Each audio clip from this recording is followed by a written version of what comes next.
Fuck yeah.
I will take you.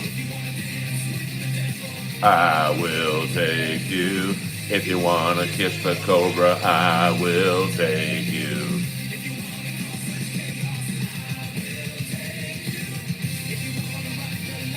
I will take you. I will take you. I will take you. I will take you.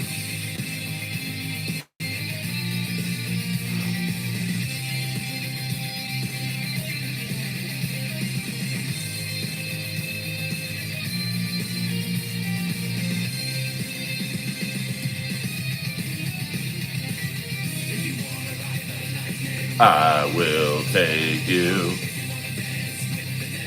I will take you. If you want to kiss the cobra, I will take you.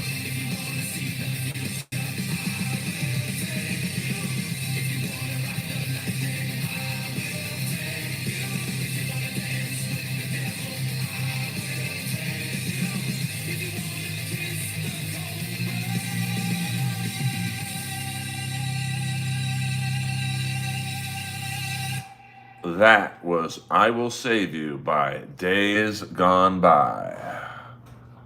Earl Skakel in the house. Shandy Girl, I got your shirt today. It was better than any super chat in the world. Now, if I seem a bit distracted, we also have the LA Kings and the Vancouver Canucks on right now.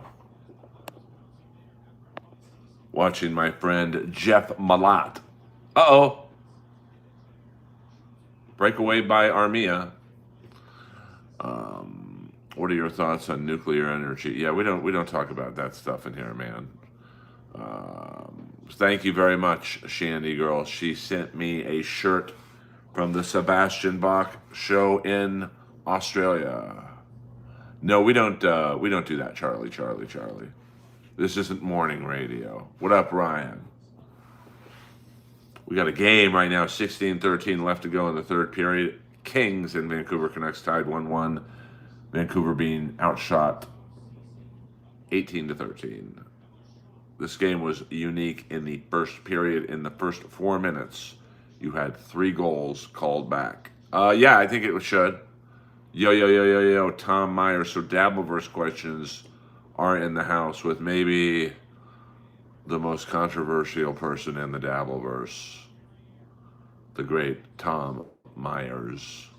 Yeah, we talk positive energy in here, and I realize that I'm going up against the king of negativity, MLC and Kevin Brennan. But, sometimes I got to go on, too, I don't think Kevin's going to mind. I've got 13 people in here. Earl, I've never been a bouncer. So, yeah, I mean, Sebastian Bach, he gets it. No, we don't. We don't do that kind of humor in here, Blue Nose Petty. We don't. We don't. We don't do that in here. This is not. This is not. We are. Who are these podcasts? Who's Tom Myers? Tom Myers is a legend in the Dabbleverse world. A frequent guest on MLC. Um, Honestly, we don't talk about the physics in here. You're clearly in the wrong stream. Well, Charlie, we do have rules here in this stream, and the fact that the rule is if someone is in the Dabbleverse in this chat, we can talk about the Dabbleverse. I'm not saying I want to, I'm just saying we can. So if no one is in the Dabbleverse in the chat, then we can talk about hockey and pedophiles in the LA comedy world and whatnot. Yeah. I was bumped by Tom Myers on MLC once, and yeah. I mean the Kings, Stephen. I mean I asked Stephen Piercy the other day who spells his name the same way you do. Uh, he likes Steven, so we're gonna call you Steven unless you tell me otherwise. Yes, you know you've arrived in the Dabbleverse when you've been bumped by Tom Myers. What the fuck? Um, yeah, I mean the Kings, they got a slow plodding defense, but I'm gonna tell you what right now, and I know this is gonna drive viewership down to almost single digit numbers. I like Cody Cece. I gotta be honest with you. He's made several good plays tonight, but everyone says he sucks. Um, well, Charlie, that's who I work with in the LA comedy world. So, um, Charlie. Well, you're Charlie. Are you coming in from another stream, Charlie? We're going to call you C3BO. That's your new nickname in here, C3BO. Unfortunately, I know too many. And I get in trouble when I expose them. What are you going to do? I had Dancing Undercover on LP. Wish I hadn't lost it. That's a great album. I mean, that's right around the time when Rat was kind of imploding. I think Robin Crosby's addictions were, taking over his brain and body. And yeah, I mean, Edmondson, I'd be fine with just Edmondson and Dumoulin, but, to have, Moverari's not very mobile. Anderson isn't the most mobilest. Clark is definitely mobile. Um, you know, I mean, you got a lot of pylons back there if you're going up against a McDavid type. So I'm not kidding either. C3PO. Like, look in the industry I'm in. Los Angeles comedy. It's discouraging to say the least, but you know what? I can't really do anything about it. Just shut up, do my time, and leave. I used to hang out and have fun, and now tonight I'm at the Comedy Store. I'm going to do my set. I'm just going to come home. You know. I mean, I can't. I believe I know probably 3 to 5 all comics. Couple moved to New York, LA based, but moved to New York. And, at the end of the day, it's just nothing you can do about it. I literally said what I thought about one, and I was basically told, be quiet or else. So, no, I'm not stressed out at all. I'm good. I'm actually really good, to be honest with you. I mean, Dowdy's another slow defenseman. Like, no offense, I love him, but he's got the turning radius at his age and experience of the Titanic. So, I would. The problem to me with the Kings isn't. It's really not Hiller. Like, I know he's the whipping boy, but Fogel's not scoring. Kuzmenko's not scoring. Fiala is doing okay. You've got all these guys who scored last year. Deneau's not scoring. Byfield's not really scoring. That's not Hiller's fault. Like that's their fault. I mean, at some point, the uh, the players have to take responsibility.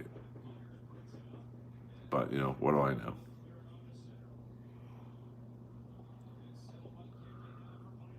Yeah, I mean, it's not really surprising that Shawn Michaels would fuck Vince McMahon if he did it. I mean, I think wrestlers are kind of like rock stars. There's no there's no straight or gay with wrestlers. It's just a hole. You know.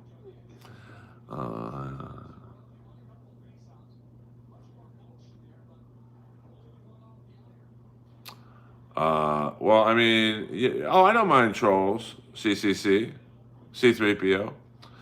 Um, I really don't. Trolls make the internet go around. I mean, my stream would be pretty boring if everyone just agreed with what I said. And I mean, I've lost a few I thought were fans or listeners, whatever you want to call them, because we just had a disagreement about Ace Frehley. Like, that's crazy to me. I don't, but welcome aboard. I mean, I try and be cool, but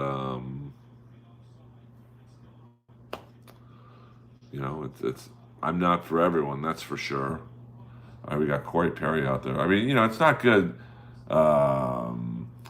that Corey Perry at 40 years old is probably the Kings' best forward. I mean, that's not a good sign. But thank God they got him. Everyone was like, "No, I don't want him because he played on the Ducks." Who cares?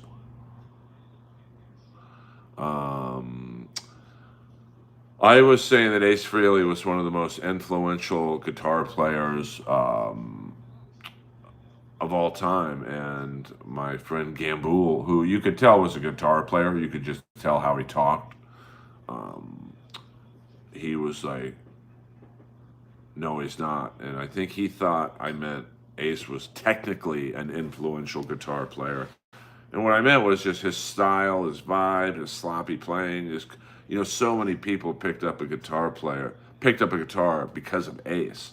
I mean, look at when Ace died, all the different types of musical guitar players, from Tom Morello to Dave Cooney from the Killers to John Five, Motley Crue. Even Jakey Lee was like, I was influenced by him, and Jakey Lee technically is a great player. And I think it was something that got lost in the translation. I hope he comes back, because I always enjoyed him being in here. And yeah, we don't do the politics in here. Um, Nemo, that's $500 super chat. I'm sorry, baby, and I'm not getting my channel dinged because of you want to hear "Goodbye Horses." We don't do that kind of humor in here. Oh, I'm sorry. I sorry, CCC. $50 because I'm in the small room, the original room. $50. And now, when you're in the main room, which I usually am, you split the door with the comics. So if you're on the late show, which typically has about 7 comics on the lineup, and there's 300 or 400 people in the room, paying 30 to $100 a ticket, you can make almost $1,000 for 15 minutes of work. Now, if it's just 50 people in the room, 60 people, you're not going to make that, but you'll still make a couple $100. Um, do I have a clean comedy set? I mean, yeah. I mean, I'm not like, I can, if I'm motivated, I could do a clean comedy set. And, like if you say, "Hey, can you do a cruise ship? It's a hockey cruise, LA King Fest or whatever," or you can go on with the Jericho cruise. I could absolutely do clean. I mean, I'm better with a little edge to it. I can for $50. I mean, Zach, oh baby, this isn't like make Earl jump through hoops. You got to show me the money, honey. Um, so I see what you did there, Gary. Okay, see you later, brother. Or if you are a girl, a brother, I don't know. I mean, everyone thinks Doom is a girl, so what the hell? Why can't Charlie, Charlie, Charlie be a girl? Um, so Earl, he's trolling you. Who's trolling me? Um, Charlie, Charlie, Charlie. I don't care if he's trolling me. What was Notre Dame High School like in the '80s? It was pretty awesome. Now the funny thing is my first day on campus, I started to recognize some of the things on the campus, and it hit me that oh, okay, I don't care. I mean, um, Earl will call Jeff Ross. I do have Jeff's phone number. I wouldn't call Jeff Ross for $1,000. Uh, um, I mean, listen, with a YouTube chat, um, you know, I don't stress out about anyone. So the trolls don't really bother me and all that stuff.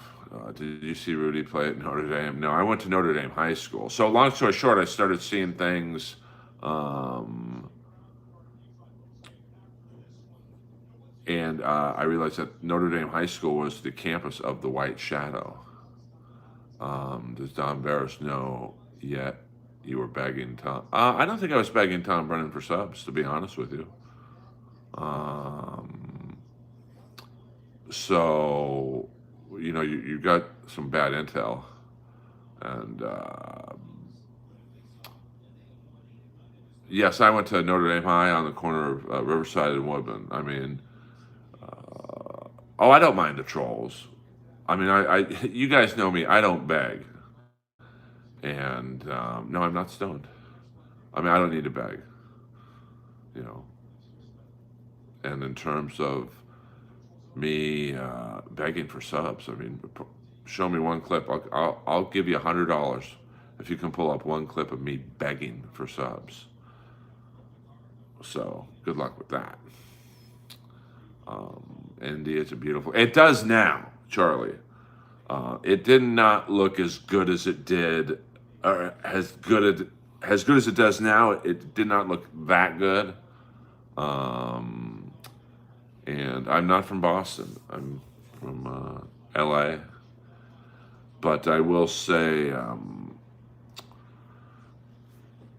mean, Notre Dame was a pretty cool high school. It was run by the Jesuit brothers, and I had a good time there. I mean, looking back, I kind of wish I went to like Beverly High. Um, I mean, absolutely, Harvard Westlake was a snooty school, and I would say Notre Dame. My mom wouldn't let me go to Beverly High because she was afraid of the drugs and the partying and all that. And the funny thing is, there was more drugs at Notre Dame than any outside of the Comedy Store than any place I've ever been to. So it probably would have been a better thing for me to go to Notre Dame or to go to Beverly High because all my friends went there. But there were, I think, about 5 kids from Good Shepherd grade school that went to Notre Dame, so I wasn't completely alone.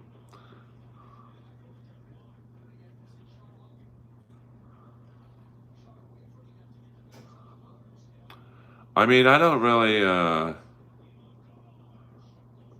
against the doxing and all that stuff that happens, which is why I left the PCL crowd. I just um, wasn't for me. I mean, I was approached by a mutual friend of me and Tom's. Said, "Hey, you guys should collaborate." I said, "All right, I'm just trying to build my channel." Um, and it just didn't work out. I mean, the internet's an experimental thing. So in my mind, I thought, okay, well, I'm a stand-up comic. I'm a Comedy Store paid regular. I've known Perry longer than anybody, other than Don. So maybe the fans would dig someone who's known him from before Windy City Heat and after and whatnot. But it just didn't work out. Yeah, but I mean, my mom did not want me to go to Beverly High because of drugs. It's like, Mom, there's more. I saw more drugs I saw more cocaine freshman year than probably I've ever seen in my life, and I've seen a lot of cocaine. Well, I mean, uh, I don't. I left because I don't take on other people's feuds. If you guys don't like Tom or Don or Perry or whatever, fight it out with them. Don't fight it out with me. And that's fine. You know, you guys doxed me, and so I just said, "Fuck it. I don't need this. I'm 57, man. I can't say I don't have the time, but I don't have the energy for that because, for example, I'm friends with a Kill Tony comic um, that brings in his fan base, and it's on average between 500 and 2,000 of his listeners come into my stream. Don't Not one troll in the bunch. They're all stand-up fans. So that's just more my speed. No, not Red Band. Oh, okay.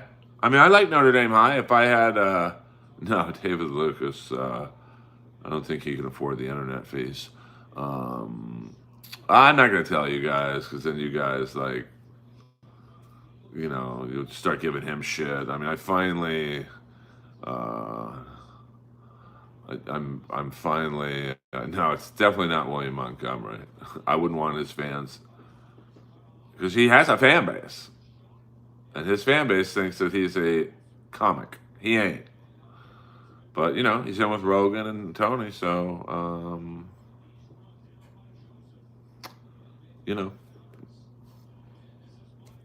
enjoy the 15 minutes, I guess. Nah, I'm not going to tell you guys. Then you guys start messaging him, and I finally learned. I've finally learned how to navigate people in here. It's actually not Walter. So, and if that means my channel never grows, well, what happened is he bombed. Like, there's just no, listen, it's on tape. We don't need to hear from William. We've seen it. It was horrible. The material sucked. The crowd work sucked. His recovery ability sucked. Tell me when I'm telling lies, as CM Punk would say.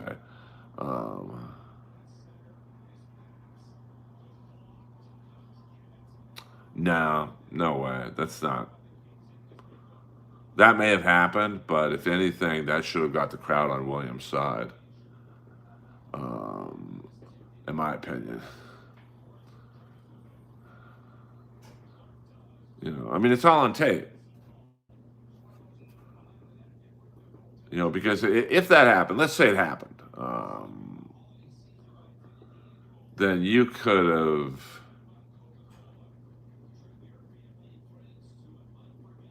hammered that guy and the crowd would have been on your side. Because that crowd's paid money to be there.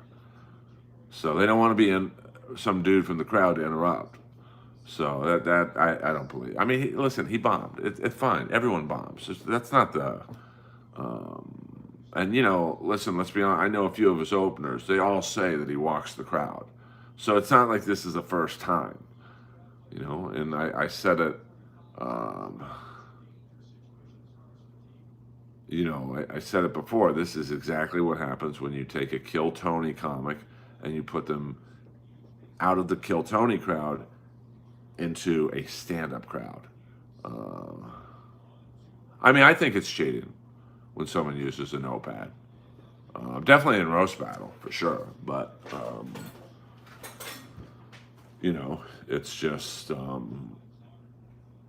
because it's disrespectful to the crowd. It's like saying, I'm so unprepared, I'm going to sit there and read my fucking notes. And, I'm going to ignore you guys. All right, well. And that was the problem, too, I think. And it's, every second counts. Well, of course they like, I said it last week. That set in a Kill Tony crowd, pardon the expression, kills. Because that's the type of humor that happens on Kill Tony. The yelling, the screaming. So, it's like that set David Lucas did when he when he walked half the crowd on a George Floyd joke. That was once again a Kill Tony comic in a stand-up comedy crowd. And, that set David did in the comedy club, if it happens on Kill Tony, he gets applause breaks. That's just the way it works. Well, I mean, I think Kill Tony comics do well in front of a Kill Tony crowd. It's like if you take, this probably isn't the best example, but and I'm going to lose some of you on the reference, but if you take Garth Brooks and you have him be the opening act to Slayer, it ain't going to go over well. He's going to get booed off the fucking stage. Now, if you take Garth Brooks and put him in a country western song or a country western crowd, he could get 8 applause breaks. It's the same thing.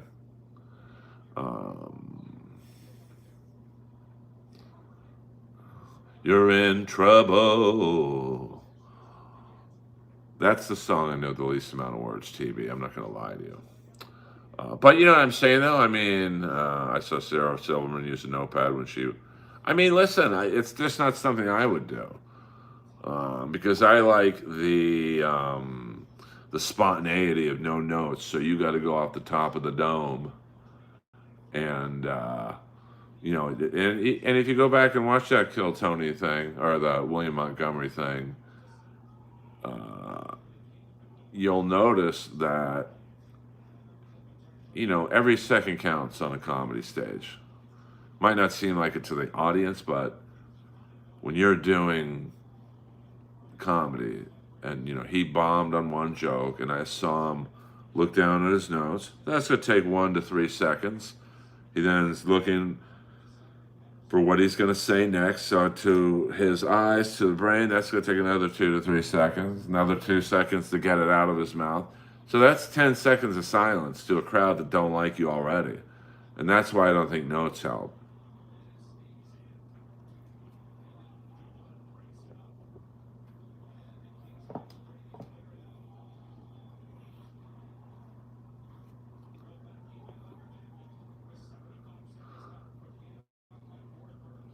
It's what you're going through, you're in trouble. That's a good song. I'm not going to cheat, TB. But what I can do is go, you take the midnight subway train. You're calling all the shots. You strip a lightning. You're in love. You take the evening one-on-one.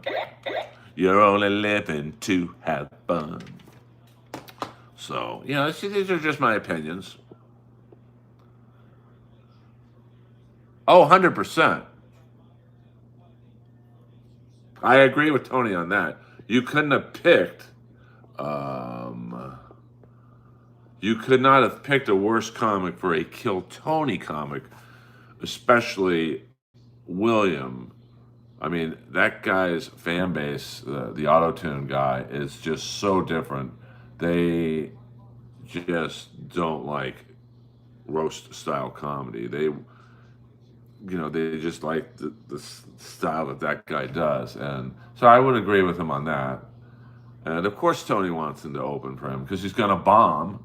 Now Tony's going to do well no matter who opens for him. But,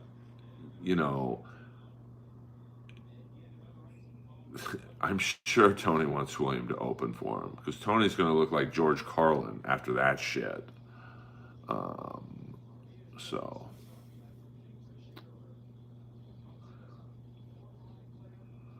There ain't enough years in the Mayan calendar for that to happen, Nigerian Nightmare. Is this Christian Okoye? Hey, see what I... All right, 23 seconds left. Kings and Vancouver tied 1-1. I mean, the Kings just can't score goals, man. Uh-oh. Edmondson, move your fucking fat ass. I mean, the Kings, man, they just cannot score. All right. 4 seconds left. All right. We're going to overtime. Well, impressions you either like or don't. Well, Charlie, if I knew that, I wouldn't be doing a stream to 28 people, to be honest with you. Sorry, man. I couldn't answer that question. I mean, you're such a teaser. You give me life, live in jungles, and live with knives. There's always trouble on your mind, and what you make me draw the line, and that's the price you pay to lie. You're in trouble. I love Rats so much. They should have been bigger, you know. Now, I think back in the day, they might not have been the best live, to be honest with you. What about gang stalking? Is it real? I don't know what that means. What up, Douche? Charlie Earl worked on a show called The Jellies. Yes, I did. I mean, what's successful? I mean, should I be more known? Yeah, I probably should be, to be honest with you. But it's just it's one of those things. I mean, I like their EP they put out before they made it because there's a much better version of Back for More. It's a little grittier. I mean, I think they were also on a collaboration album by Metal Blade Records, owned by the great Brian Slagle. So, Brian Slagle likes, heavier bands. So the fact that he put Rat on that collaboration, and I think Metallica was on it, and, speaks very highly of Rat. They should have been bigger. Hollywood is competitive. But it's also, well, I think the problem with Rat was maybe they weren't the best live. I mean, you had bands like Bon Jovi and Poison, Def Leppard just lap them in terms of the live performance. I think that was a big problem. But, to be honest with you, I think Rat's catalog is pretty good, to be honest with you. I mean, when you listen to their greatest hits album, 81, 91. Okay, we're going to put the camera over here just so I can act like I'm looking at you guys, but watch the overtime. Maybe this is the new angle anyway. Earl Skakel in the house. Rat does, they're so much more than Round and Round. Lay It Down, You Think You're Tough, Wanted Man, Back for More. Just Heads I Win, Tails You Lose is probably the worst song in their catalog. And that's a good song. Like, it's I guess it's like a duet with Bon Jovi. So, it's, in the 80s, once you faded fast, I mean, Cinderella had 2 real good banger albums, and then Heartbreak Station didn't really do as well as they thought, and they're done. Too many problems the world can't solve. Too many people, no one likes to be involved. Lack of communication, lack of rearranging, it's all the same. My impression of Louis Anderson is him talking about being bullied as a child. He then talks about the only thing that didn't bully him were donuts, powder. Yeah, I mean, Louis was a big boy, that's for sure.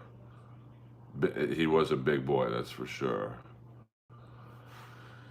So, 3:35 left to go in overtime. 1-1, Kings and Canucks. Earl, there's a bowl of fruit streaming that has 37 viewers. I mean, what do you want me to do? Do I wish I had more people in here? Yeah, absolutely I do. But, I kind of admire the bowl of fruit because then he doesn't have to deal with people like you. So, I'm definitely worse off. 100% there. So there you go.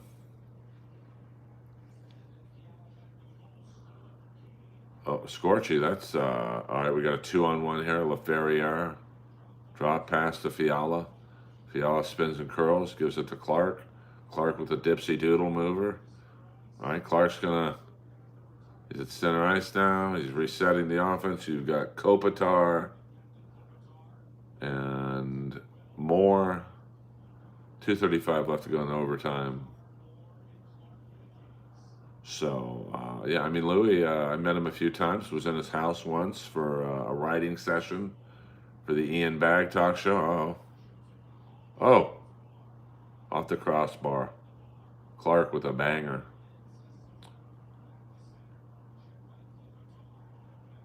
Kopitar with a break. Yeah. Oh, now we got a 2-on-1 the other way. Now we got a 2-on-1. Oh, I do love 3-on-3 overtime. It is kind of exciting. It just turns into pond hockey.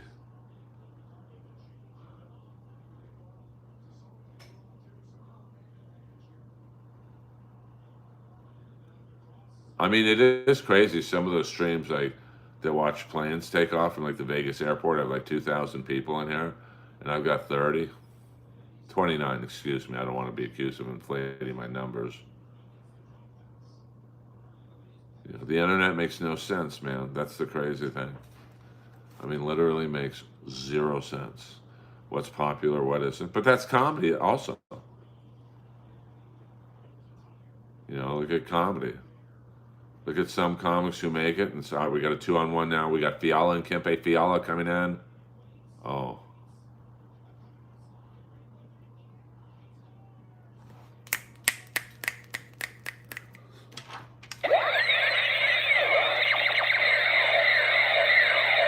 Fan and friend of the Comedy Store, King Kempe.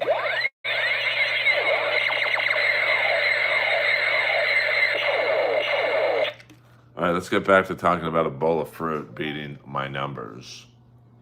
Fuck yeah. Skakel in the house. I love you all. I wish we had DeBrusque. I remember his dad, Louis. I mean, the Kings, you know, they're really, their lines are pretty set. So, what are my thoughts regarding Anthony Cumia? I don't like the racist stuff, to be honest with you. High Five Protege, $1.99. It says Earl has 8,000 viewers right now on mine. What? You might want to check your computer.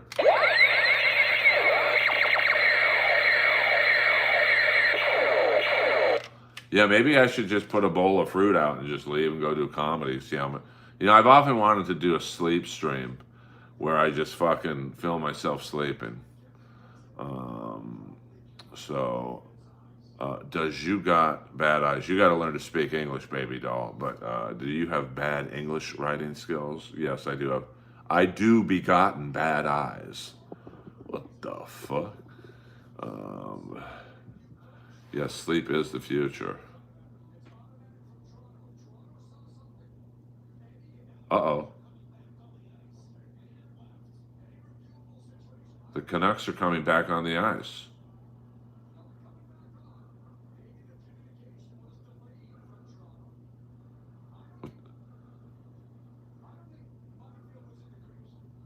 What's going on here, man?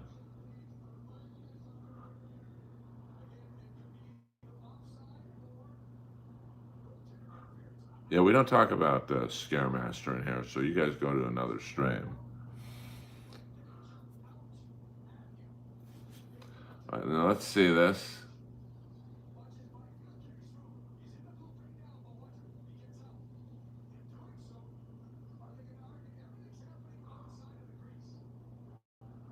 All right, they're saying Byfield was in the crease, maybe.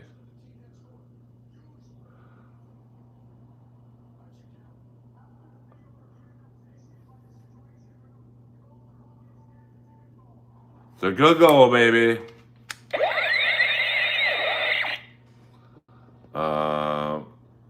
Charlie, I think you did it twice, did you? Unnecessary. Earl, get a call-in number. You'll like my calls.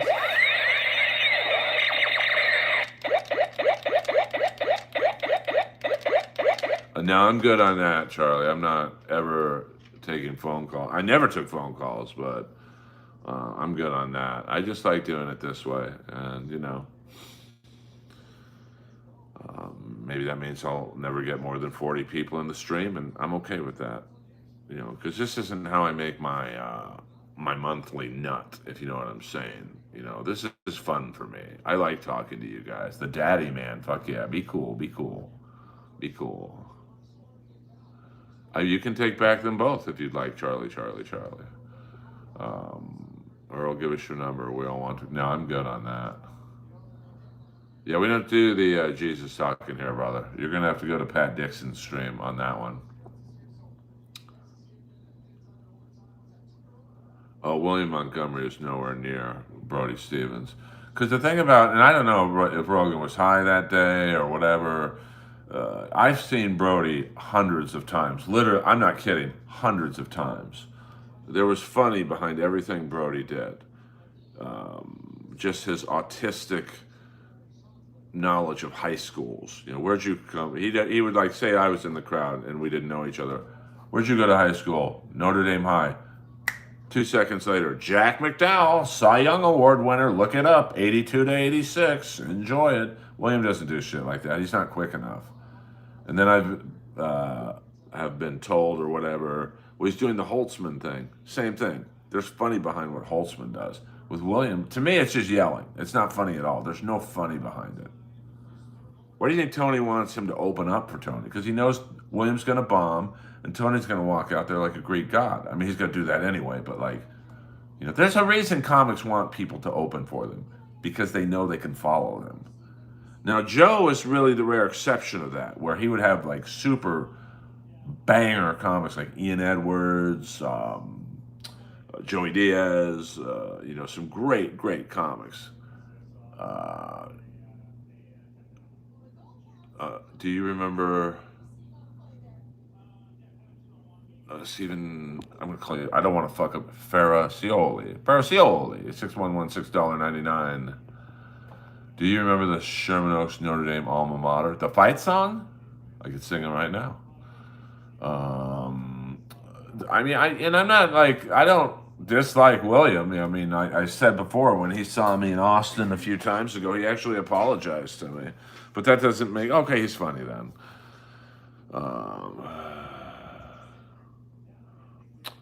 They might boo William because at the end of the day, even Kill Tony fans want to laugh.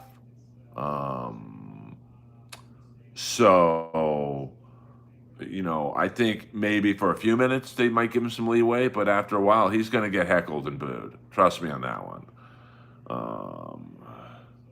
Thank you, CCC. No, I didn't mean that in a rude way, Charlie. I just, if you made a mistake or whatever, the second one, please. I don't know how to give it back or else I would.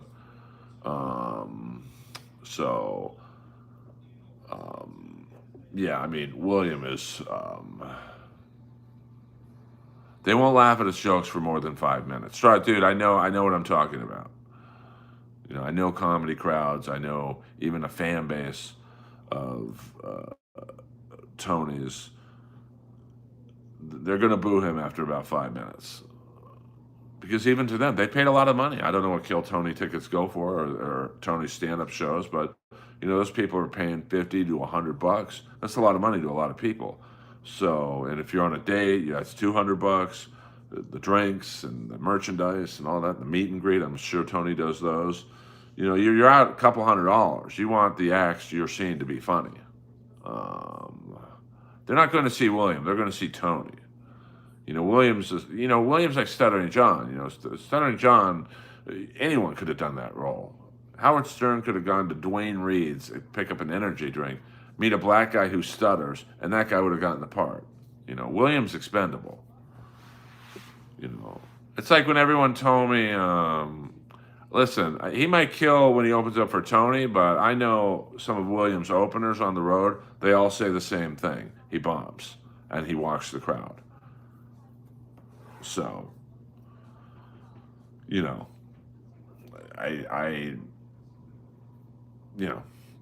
don't know what to tell you. And of course Tony's going to say that because Tony's invested in William doing well. I mean, let's be real. It wouldn't look good for the show that William's one of the stars of Kill Tony, and Tony goes, yeah, he sucks.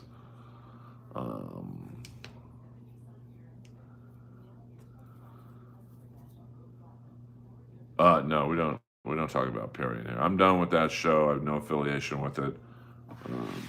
So I don't know if you're trolling or whatever, but no, I will not have him on. Whoa, whoa, whoa. Earl Skakel Live, Saturday Night Live. So, well, then support him. I'm not trying to tell you guys to not watch him. You know, buy his comedy albums, but so, you know, you want to pay $50 to $100 to watch him bomb?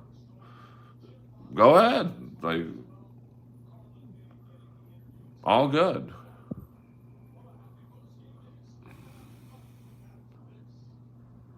Well, I'm not. He's not funny to me.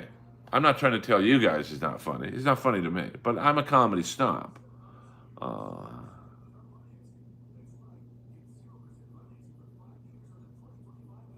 oh yeah, I mean, I'm sure they did. You know, I mean, you know, it wasn't a good look. You know, I mean, there's just listen. We all have bad sets. Bombing is when you don't do well. Um, and you know, I think you know another thing I'll disagree with Joe on. This is why I would love to be on the podcast because I think this would be interesting. You know, Joe said you have to see William more than once to understand the shtick. See, I disagree. I think you could see him once and never see him again because the first time is going to be the exact same set as the 10th time, the 20th time. So, but you know, if you guys like him, go ahead, go support him. You want to? I'd rather put my money in a paper shredder. Um, so, I mean, he's capable of doing well in a Kill Tony crowd. But it's like I said, you know, watch any Kill Tony comic. I'm not telling you one that I don't like or I have a beef with. I don't have a beef with any of them. I don't have a beef with William, to be honest with you. But watch any Kill Tony comic when you take them out of a Kill Tony environment and put them in a stand-up. I saw it at the Comedy Store a couple months ago.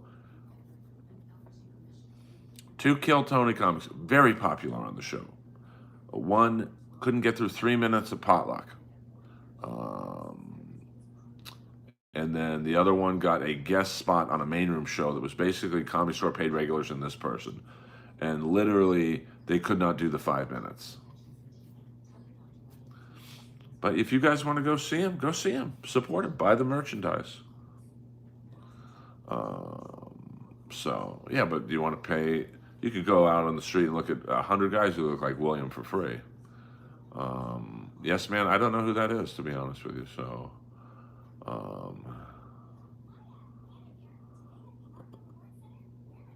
okay, no need to type in all caps. Yes, man.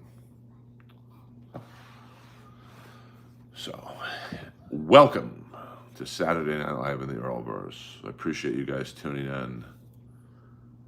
I know you have many streaming options. Okay, I mean, yeah, I don't watch. I mean, SC, you know me better than anyone in the stream. I don't watch any comics. Um, so, message hell for review. Waffle Slab, you're coming in hot. Um, of Van Damme movies, how do you rank them? I mean, definitely Bloodsport #1. I mean, that's a great movie. Kickboxer I liked, even though it's kind of a similar story to you know, Bloodsport. You know,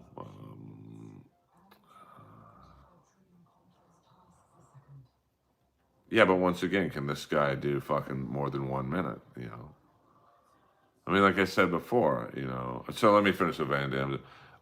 What's the movie? I would say Death Warrant, Lionheart, about the same. And then I checked out. You know, I mean, Bloodsport and Kickboxer were just so good. I mean, he really struck oil with those. And Universal Soldier, I mean, that's not necessarily a Van Damme movie. You know, it's Dolph Lundgren and Van Damme. But so I would say the top three Van Damme movies, if I can include Universal Soldier, Bloodsport, Kickboxer, Universal Soldier. And you know what? I might even put Universal Soldier ahead of Kickboxer And then Lionheart and Death Warrant or Death Sentence, the prison movie with Patrick Kilpatrick has the Sandman. So, I mean, he had a nice run, you know. So did Seagal, you know. I'm kind of surprised Jeff Speakman never got another chance. Uh, you know, I kind of like The Perfect Weapon, but you know, there was a lot of people getting shots to carry a movie. You know, Michael Dudikoff probably should have been a little bigger, but you know, it just wasn't. I mean, Bloodsport is absolutely Van Damme's best movie. It's just a great movie, even though the truth of Frank Dux is somewhere in the middle. Like, there's a lot of people who don't think that he was as good as he said he was. You know, the historical facts. There's some discrepancies.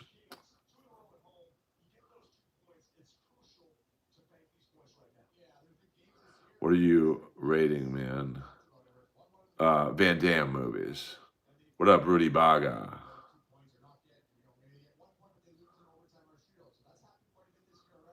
Yeah, I mean, those are my super chats, Scorchy. You know, that's why. Yeah, Time Cop's good with Ron Silver. Yeah, I mean, you know, my super chats are voiceovers, so I can do an almost hour stream for $8, and I don't have to sweat it. Um, you know, because and I'm in a weird spot in the voiceover world because I'm in the best and worst category that you can be in, which is booming deep voice baritone. So, you know, I'm only going up against celebrities. So every audition I go on, basically, I'm going up against Dylan McDermott, Patrick Warburton, Billy Brown. I mean, all working, the definition of all working actors. So, oh, and what's that movie he did with Lance Henriksen? Hold on, let me look up Van Damme's. I like that movie a lot. You know, they're hunting. Because I like the bad guy, that Arnold Vosloo. He was great in 24. Let me look up Van Damme's. Yes, Nowhere to Run. That's a good Van Damme movie. But the bad guy in that was great. I mean, the bad guy was Lance Henriksen, but his sidekick, the side henchman, yes, was I think you say his name Arnold Vosloo or Vosloo. He almost has like this Gene Simmons vibe. But by the way, Gene Simmons great. It's a smaller role, great in the Rutger Hauer movie Wanted Dead or Alive. My favorite ending of any movie. Fuck the bonus. So hey, hit the like and subscribe button. We're at the 55-minute mark. I'm a one-man soldier here, baby. I appreciate you know, you guys coming in, and now you guys can all run over to MLC and just talk about Chad and Mersh and all that stuff, and just have a gay old time. Um, Earl Skakel does not hold grudges in the internet world. I root for all of you, and because I'm such a great guy, I'm also going to tell you who else is live right now, because I want you guys, when you leave my stream, and I don't want you to leave the stream just yet. And Lois has been sleeping this whole stream. This is a very rare stream where Lois has not made a sound. I am a wealth of useless knowledge. You know, anyone that can name you. By the way, I've been on a real. I watch, what full match did I watch? WCW YouTube channel is fucking killing me. I watched the Hulkamaniacs, which you had, man, what a stacked Hogan, Savage, Lex Luger, and Sting battle Kamala, the Zodiac, the Shark, which was Earthquake in WWE, and Ming in War Games match. Now, Luger was a replacement for Vader because right before this pay per view, Vader got in a fist fight with Paul Orndorff, and the rumors on the street are, oh, only for you. Normally, I charge for singing, but here we go. Because Steven, you're now I haven't sung this song since 1983. Cheer, cheer for old Notre Dame. Wake up the echoes cheering her name. Send a volley cheer on high. Shake down the thunder from the sky. What through the odds be great or small? Old Notre Dame will win over all. While her loyal sons are marching onward to victory. Victory!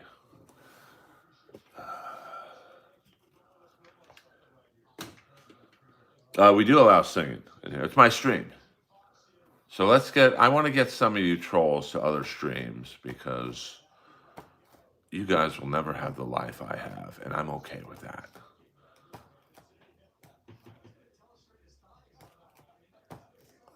Okay, so let's go. No, we don't want to do that. Let's see. Let's see what's going on. We're just chilling right now. Live, baby.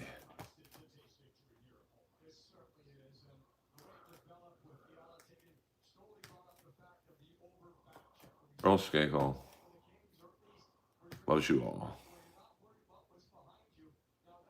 Okay, I mean, Notre Dame, great. Now my first year at Notre Dame, we were playing against like the black schools, and the only sport we did well in was baseball, where we were number one in the country. So let's see who's live right now. We've got MLC. We've got who else is live right now? We've got an honest review of Survivor War Games, but those are going to suck compared to the War Games I just watched. So it's basically MLC. Yeah, I am low tech. That's a fact, Jack. What up? What up? Earl Skakel in the house. We'll be streaming tomorrow. And I hope that you guys have enjoyed this stream to the fullest. I don't wear pleather pants, baby. I am wearing leather. Leather pants, custom made. Yeah, go to the Fruit Bowl and let me get you one of those streams right now. There's let me see here. You can watch the Earth rotate. 326 people watching of the Earth just rotating, and I've got 29 people in here. Yes. This is a fun set. Now we've got Hog's Breath Minicam. 36 people watching a bar cam. Was Crespi a black school? Well, no, we were in the Del Rey League, but like when we would play like out, like we played, I think Loyola, Crespi, St. John Bosco. Those, I guess, were white schools for the most part. But when we would play out of conference, I guess you'd say, we would play like Mater Dei and like Inglewood High, and we would get fucking crunched in football. But baseball, we had Jack McDowell pitching, a couple other good players. And then we dropped down. My sophomore year, we didn't play. We started playing against schools like Chaminade and stuff like that. So.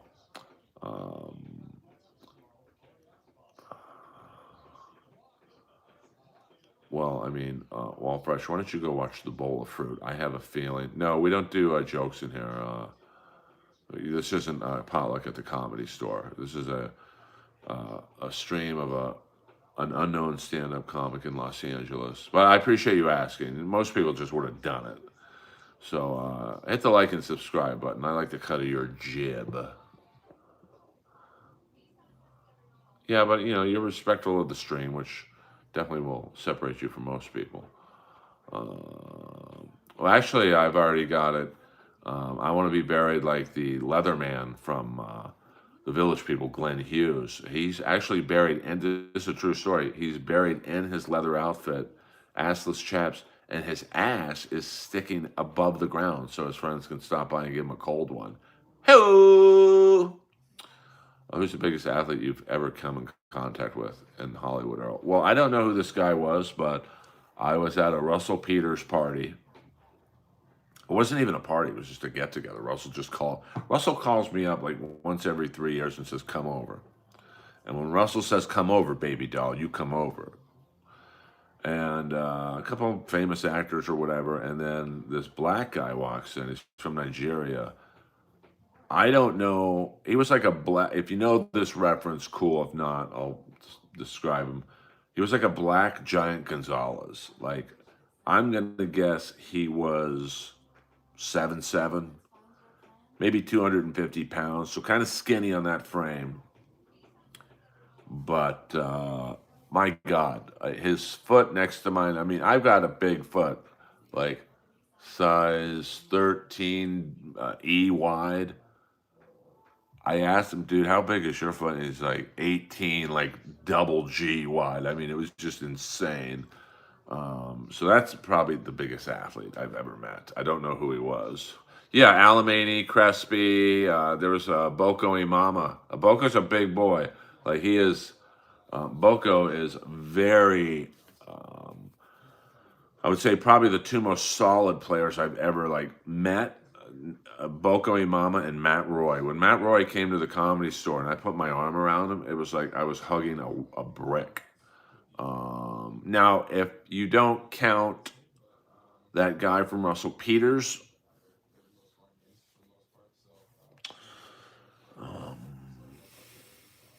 I mean Shaq. Shaq's a big boy. I've met him once or twice.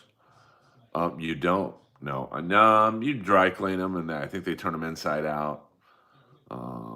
But it's rumored that Slash has never washed any of his leather pants. He just pours whiskey or vodka or something down the pant legs so they don't smell. So that's all right if you're gay. All good. Um, Shaq's a big boy. I mean, he is big. Other guys who were big, George LaRock. He's a hockey player. He's about 6'4", probably 280, but just a massive man. I know Bob Lanier had a pretty big foot. I think it was about a 22 or 23. I never met Rich, to be honest with you. Yeah, I have Windex in my pants because girls can see myself in them. Hoo, hoo. Bufflin was a big boy. You know, he's always an enigma to me as why Dustin Bufflin just kind of quit. It's kind of like Ricky Williams style. He just didn't have fun playing, so I said, fuck it.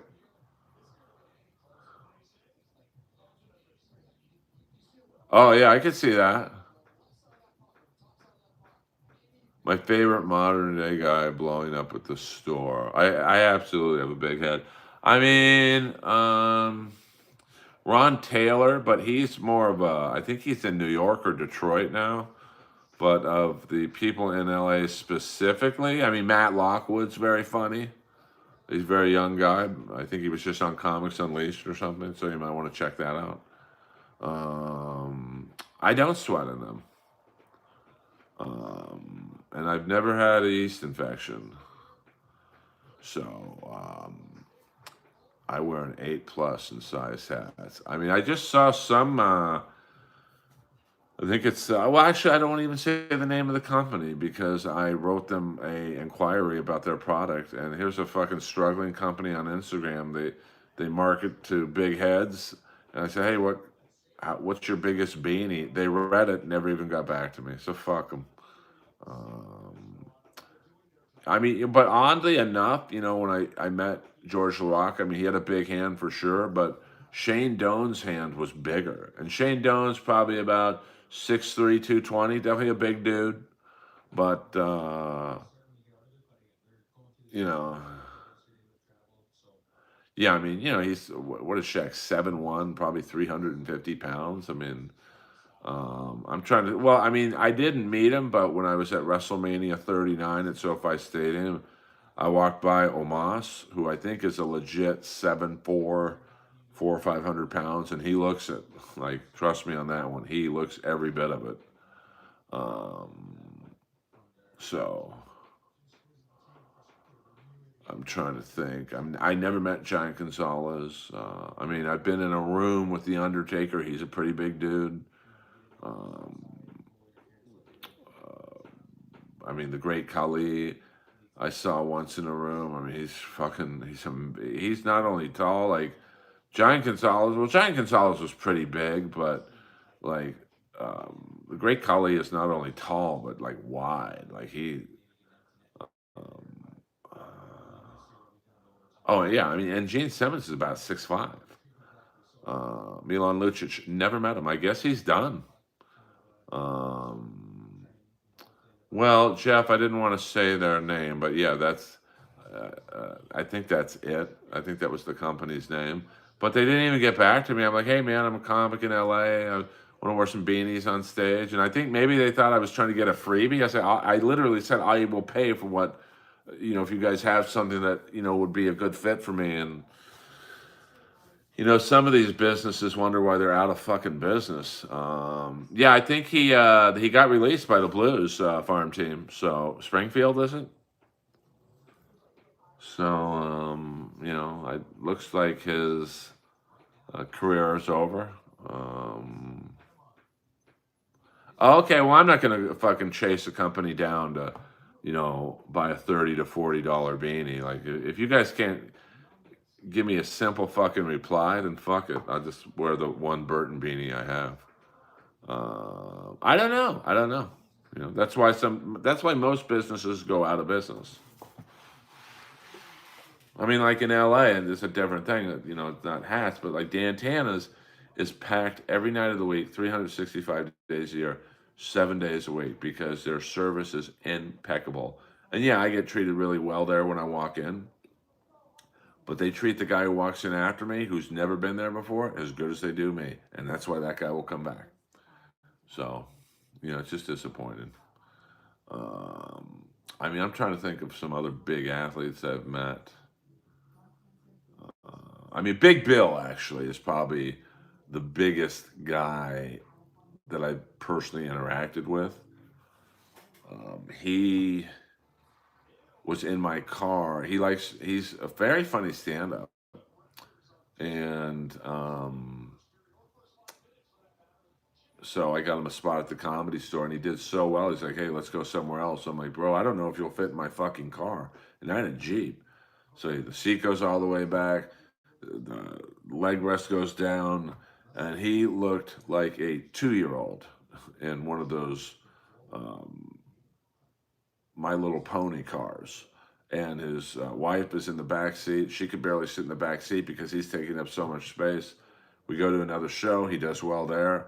And then before I dropped him off at the hotel, he's like, can we go to 7-Eleven? And it's probably, fuck, I don't know, 3 in the morning on a Saturday night, and we go into the 7-Eleven on TB. If you know this 7-Eleven, it's on like Cahuenga just before you hit the freeway. And so you make a left on Cahuenga from Sunset. It's about a half mile up on the right. And we walk in there, and I'm a pretty big guy. Like I'm maybe 6'1", not any taller. And Bill's about 7 feet 350 and jacked. Like he's not just like a blob. And I think the guy from 7-Eleven thought we were going to rob the place. Yes, absolutely. It's down from the Chevron. Um, yeah, I mean, Andre the Giant was a big, big boy.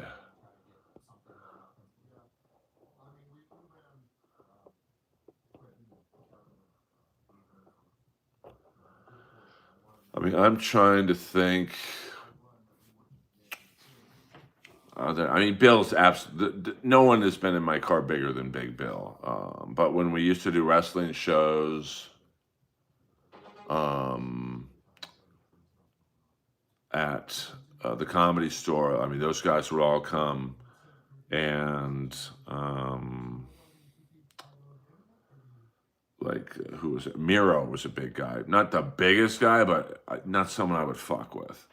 Um, the store is haunted. Let me get. I'm gonna get an energy drink. I'll go a few more minutes because we're chilling. We're chilling. Hold on, I gotta answer this text from someone at the Comedy Store. So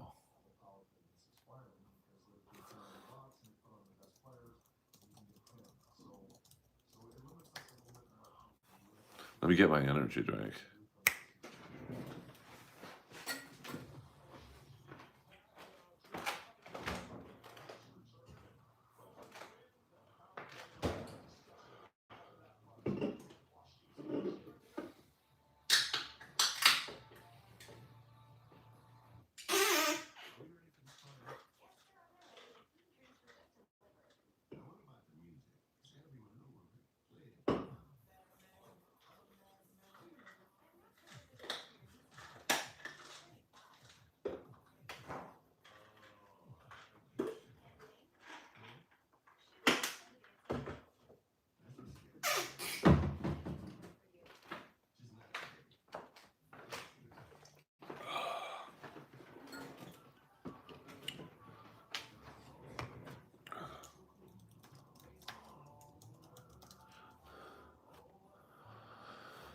Around the corner at the liquor store. Fuck, that song. Around the corner at the. Fuck, what song is that, TB? I'm a Kip Cass in the house. In the house. By the way, I'd like to thank Shandy Girl, my friend from Australia, for sending me a Sebastian Bach live from Australia T-shirt. The best super chat I've ever gotten. It's 29 bucks to ship the thing plus the shirt, so that's a $50 super chat. Take that, Brennan.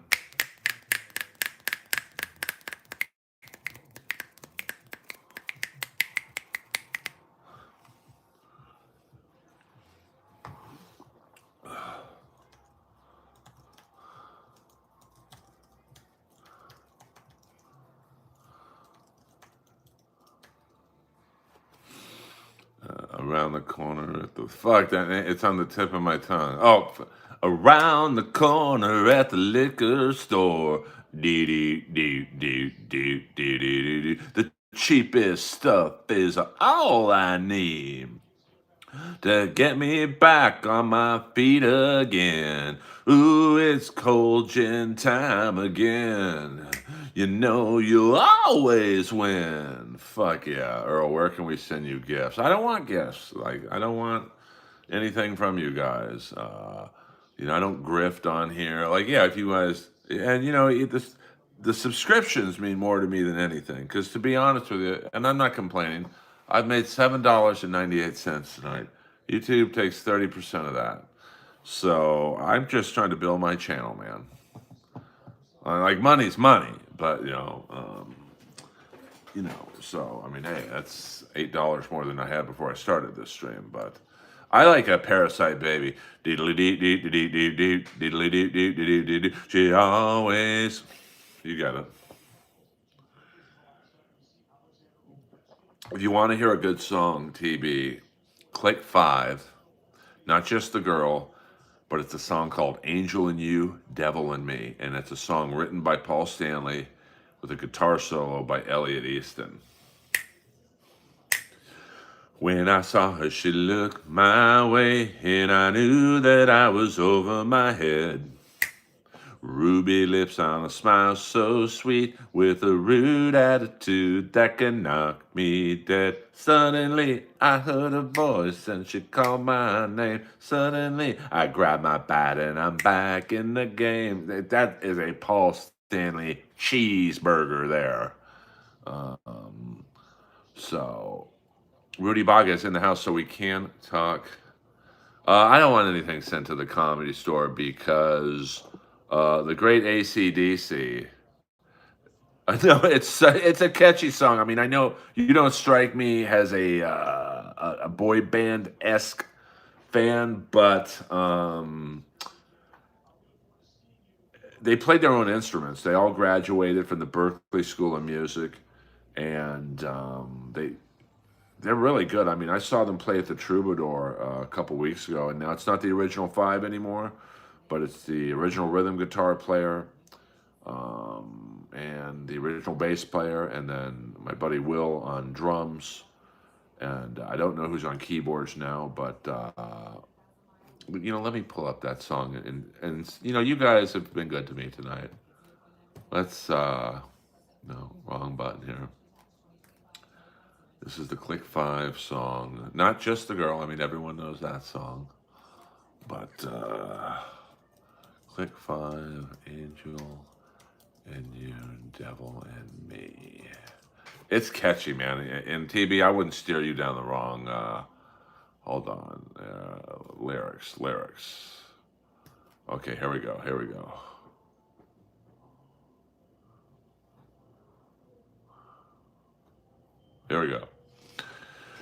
When I saw her, now keep in mind, Paul Stanley wrote this. Hold on. Lois is sleeping right now. Well, it's funny. The rhythm guitar player from the Click 5 also plays in a country band. Like, he's really good. When I saw her, she looked my way, and I knew that I was over my head. Ruby lips on a smile so sweet, with a rude attitude that could knock me dead. Suddenly, I heard a voice when she called my name. Suddenly, I knew my life was gonna change. Well, she's hotter than hell and as cool as they come. And she's smart and she's wild, all rolled into one. You say I'm the guy that you wish you could be. It's not easy to see that she's an angel to you, but she's a devil to me. All my friends say you lucky guy, everyone who wants to stand in your place. And so I give it another try. I'm not sure how much more my poor heart can take. Suddenly, I mean, that's a fucking bop. Well, you know what? Blue Nose Pity, you can leave too, you son of a bitch. Go watch a William Montgomery clip.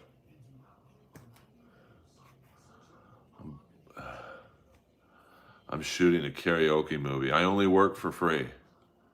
I don't want any money. I don't work for money. I work for pride. I'm a fucking professional.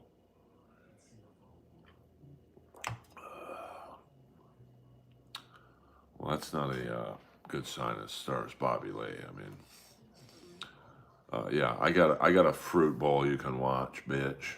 I'm just kidding, Blue Nose Petty. I'm just fucking around in here. I mean, this is not a stream to take seriously.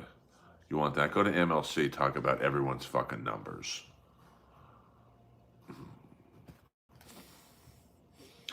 mean, some of you, man, don't know how good you have it with me. Watch Chad and Mersh yell at each other about who's a funnier comic. Combined, they go up 5 times a month. The fuck?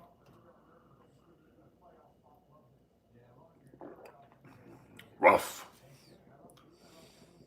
I don't mind the troll tactics. Trolls don't bother me. Well, I've almost got 30 viewers, so I'm coming from behind. I'm coming from behind. Yeah, but let me ask you this, Blue Nose Petty and Ace Live. Does the bowl of fruit have a spot at the Comedy Store tonight? I don't think so, brother. You guys think you're going to take me down? I don't think so. I'm a fucking soldier of comedy. Nothing's going to stop me. I just want to be as funny as Clearwater Chad. Ho! Ho! I mean, go watch Clearwater Chad stream where he just stares at the fucking machine and waiting for Kevin to prompt him. Fuck, man. You guys are unbelievable. Fuck, man. I just might sell out and just start sniping Dabbleverse shows, and then you guys will be like, this show sucks. Oh, I tell you who's watching a bowl of fruit, a bunch of fruits. Ho, ho. In my dreams keep a haunting me. Get back, that ain't who I wanna be. If I could only see the look in your eyes, it wouldn't be such a big surprise. I'm sick and tired of talking about good old days. Everyone in my way. Nobody rides for free. Nobody rides for free. Nobody. You gotta pay to play, so don't just stand in my way. Fuck yeah. That's worth at least $100. What the fuck? Yeah, the Sasha. What's up? You love the Piazzas. Did anyone bring the Capri Sun? Let's see, that's funny. Check out my sweet Nicole. Someone was telling me about a movie. I'm glad you said that. About a movie called Black Angels. It's about dirty cops and biker gangs. I never I've heard of that movie before. Black Angels movie. It sounded like something I would watch. Cast 1970. Wow. Oh wow. Okay. Well, let's. Here's the. Because a biker told me about it, and usually bikers don't really watch Black Angels. 1970. I don't know if I like that. I guess the cops. Try and pit the black gang against the white gang. So it sounds like something I'd like. 51 likes. So how's the bowl of fruit at 51 likes? I doubt it. What was that? Prisoner Cell Block H. It was not like a UK show that was done in America. I used to beat off to the girl Frankie with big jugs. Fuck yeah. Earl Skakel in the. We'll go a few more minutes, guys, and then you guys could go all jack off over at MLC. I mean, you guys, man. I tell you, one day I'm just gonna do an all Dabbleverse stream. I'm gonna fuck with you guys. I'm gonna snipe Kevin. I'm gonna snipe Merge. I'm gonna snipe Tommy Johnson. I'm gonna snipe Chad. I'm gonna snipe MKE and the mead and that fucking blonde he threw around. And I'm going to do an in-depth analysis of me throwing the blonde around for 7 hours. And then you guys are going to be begging me to sing a rat song. You take the midnight subway train. And then I'm going to be like, hey, chat, you try to bury me. That's what you do. I'm sitting here holding up 3 fingers. The middle one is for you. Fuck yeah. Thank you guys for tuning in. Thank you. 80s, 60s prison lady movies. I jack off to. Well, hey, listen, I don't care what you do to them as long as you're watching them. I don't know how they do that. I mean, I got a channel, not a warning, not a strike for watching the Click 5 video I posted from the Troubadour, and I watched. What did I have? It's the guy. Win by 2. That guy plays like 40 minutes of full like Metallica songs. So I don't know, and he doesn't talk over them, so it's not like fair use. But what are you gonna do? No, I don't listen to. Okay, well, listen. Go on MLC. I don't mind. I mean, listen. I just. I'll talk about that stuff a little bit, but yeah, I stopped going on. I mean, I did BYB last night, which I actually had a good time. I like the Quadfather and Spurg Snake and Dave Serra, but I just don't. I don't like going on other people's streams because it just does nothing for my stream. I mean, all the times I've been on MLC, and I don't think I've gotten 10 subscribers from it.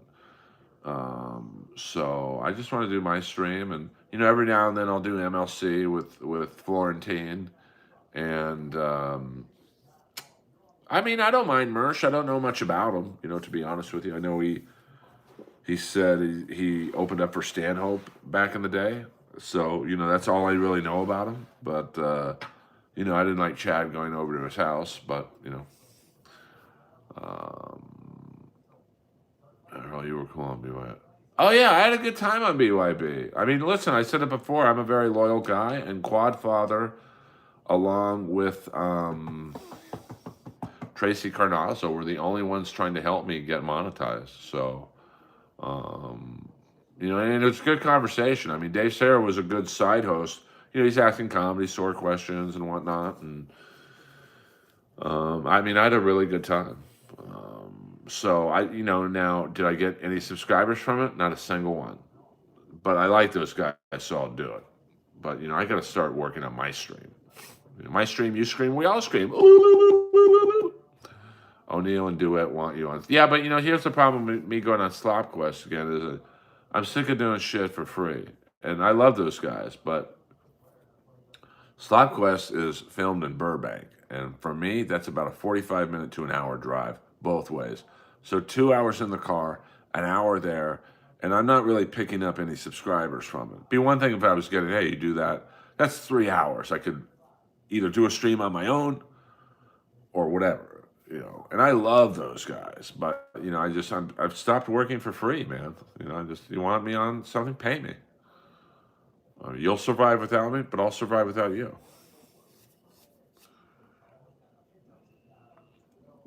I appreciate that, Ace Live. Did you ever hook up with Blue Iris? Yeah, I had it. No, PJ Stansberry fucked her in the bathroom at the Comedy Store.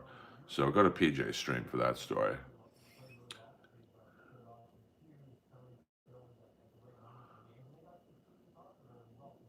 I'll check that out, TB. I know you wouldn't steer me wrong. Just like check out that Click 5 song. Just listen to it once. I mean, it's right off of a Paul Stanley solo album. It's got kind of a "Wouldn't You Like to Know" vibe. I tried to call you when you're all alone. Nobody likes to spend the nights alone. Wouldn't you like to know me? And wouldn't you like to show me you care? You're good looking and you get your way. You've been pushing, but you won't get me tonight. I come a calling, but you're much too late. I got the key, baby, lock the gate. I remember once Russell Peters took me to see Paul Stanley after I had just had my ACL surgery. I was hurting. And I guess him and Paul have the same manager or something. And it's the solo band, and it's a good concert. He has good musicians in the band. And then Bob Kulick is sitting to my right, and they play "Wouldn't You Like to Know Me," which Bob was the original guitar player on. So I looked at Bob and go, "Hey, what'd you think of it?" And he looks at me and goes, "That's their interpretation." What a dick. Rest in peace. Rest in peace. Stugatz. Earl Skakel in the house. We'll go about another couple minutes.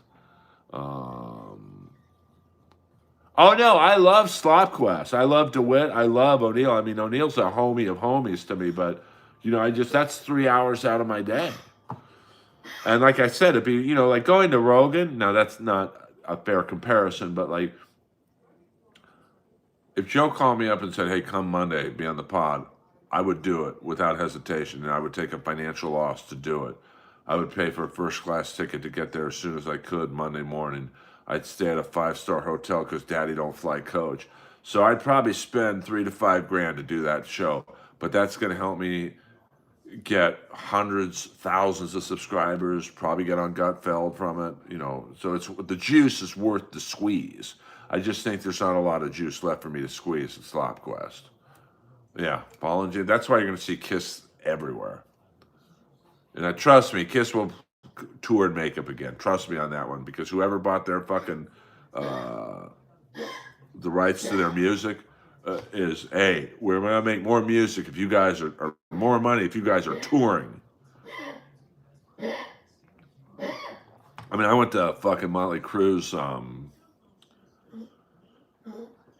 fucking final show in 2014. They have a residency in Vegas right now. What the fuck? So, I don't know what that means. Well, I don't speak jive. Okay. TB, are we buddies on Instagram? Can you message me these suggestions so I don't forget? Before I said at the Comedy Store, I get all fucking nervous and geeked out. So, the doggy, she's been quiet for most of this stream, so sorry about that. She's the love of my life. Well, yeah, you're right on that. The Rogan bump is not what it used to be, but I think with me it would help me. Okay, all good, TB, all good. Well, if you can remember this, TB, my email is eskakel@AOL.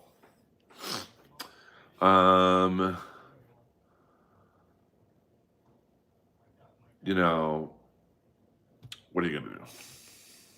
Oh, stewardess, I speak Jack, but later bone. My mom ain't no dummy. My mom is something like Jack.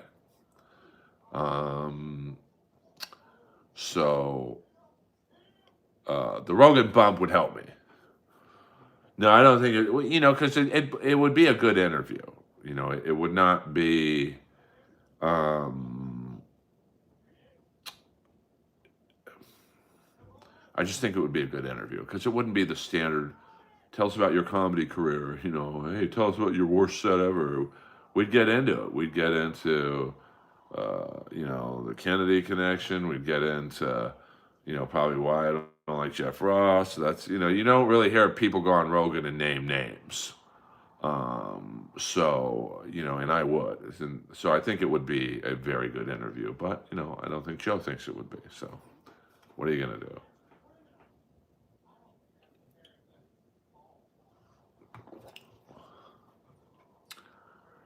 Yeah, Skakel on Rogan. I need to. I mean, I think it'll happen one day, but it's almost like at this point, I mean, I would certainly do it to be honest with you, but I don't want to be on if he doesn't want me on it because then it wouldn't be a good interview. And I know, no, I just Kip, trust me, I know he hates being asked, hates it. So that's why I want to get on Gutfeld so bad because I think Tony probably watches Gutfeld. I would in my heart know I would do well on Gutfeld, and then I think that Tony would say, "Hey, Earl's on Gutfeld. He killed it or whatever." Oh, let's have him on. Fuck it. Brian, we don't do all caps in here, baby doll. You know that. I don't think Joe takes super chats, to be honest. I don't think when you make $100 million a year just on your Spotify deal, that you need to take a $2 super chat saying, Earl, come on the podcast, baby. I don't know where Tony is. I don't do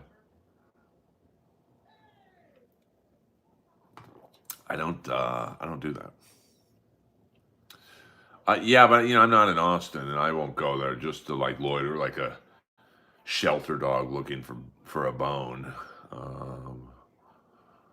Yeah, I mean, there's a lot of people who've had a good run. Rogan's well, he's diversified. He started off with like sitcoms like news radio, and then he gets host a reality show on Fear Factor, and then the UFC gig. UFC blew up. He's the face of the UFC basically, or the voice of it. And the podcast is beyond huge. So he's like diversified. A lot of people don't. They just do the same. That's we were talking about Van Damme earlier. Van Damme never diversified. He just did the same. Basically, every fucking Van Damme movie is the same movie. Slightly different plots, but same thing with Seagal, even Schwarzenegger and Stallone, and really more Stallone. Oh,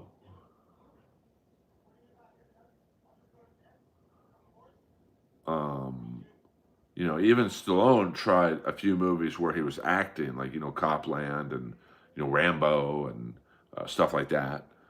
So I think that Schwarzenegger never really did that. He just did the same movie basically. Just action movie after action movie after action movie. So, well, I mean, but like Stallone, I think at some point fancying himself, hey, I want to show I can actually act. Um, well, I mean, I think what I would want to do is, the documentary has already been shot. I think Ryan and Pistol Pete, they had it in their head of the first 30 minutes of the special is the documentary, and then you do 30 minutes. I think we do the special, or we do the documentary. It's made. It just has to be edited and cut down because we literally have like 30 fucking hours. I mean, we spent 2 years filming vignettes and segments and whatnot. So I think, you get that out, you get a little bit of heat, maybe Russell Peters tweets it out or whatever, and then Joe gets wind of it, and then, I mean, we'll see. Oh, please do. So, Yeah, I mean, the trolls are coming in now, and that's fine. That's fine. You guys coming in. I mean, listen, you guys call me a loser. That last person, you're literally trolling me. You should get some pussy, man. Just order in. I've done it plenty of times. There's no shame in that game. I know, only in my stream.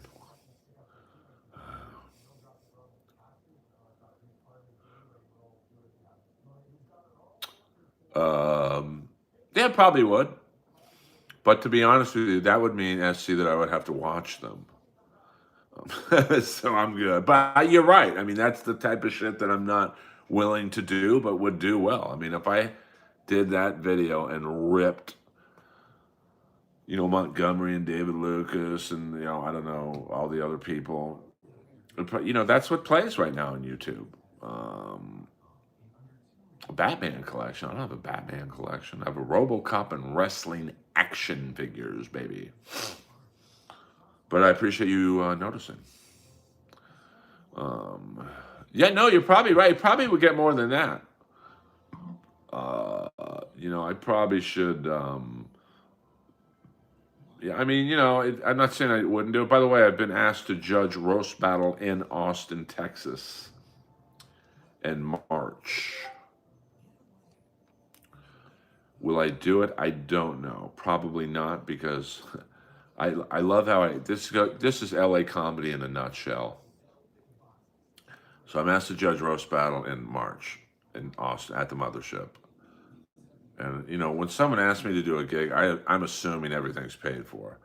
And then the person who asked me sends me a voucher for a plane ticket. So, but there wasn't a full voucher. It's like, I'm not flying to Austin, Texas on my own dime to judge a roast battle. But that is LA comedy in a nutshell.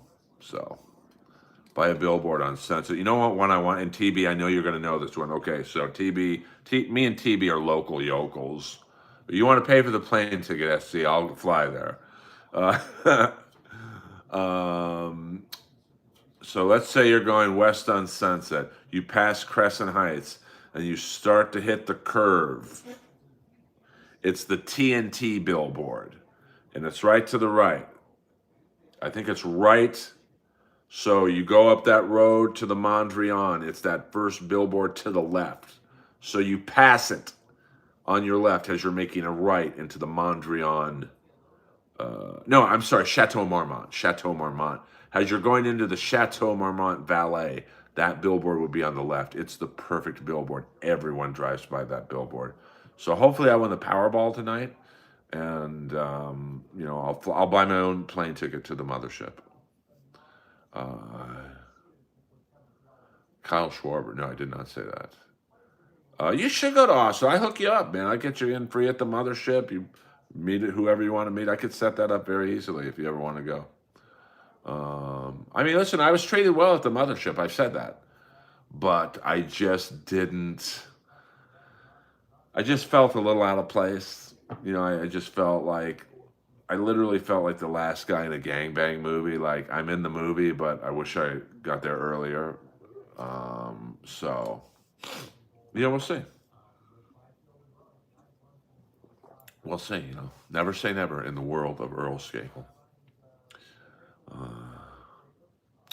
I mean, that would be the ultimate week. I mean, you're talking, if I left on a Sunday night, I judge Gil Tony, do roast battle at the Mothership, and then Wednesday Joe Rogan.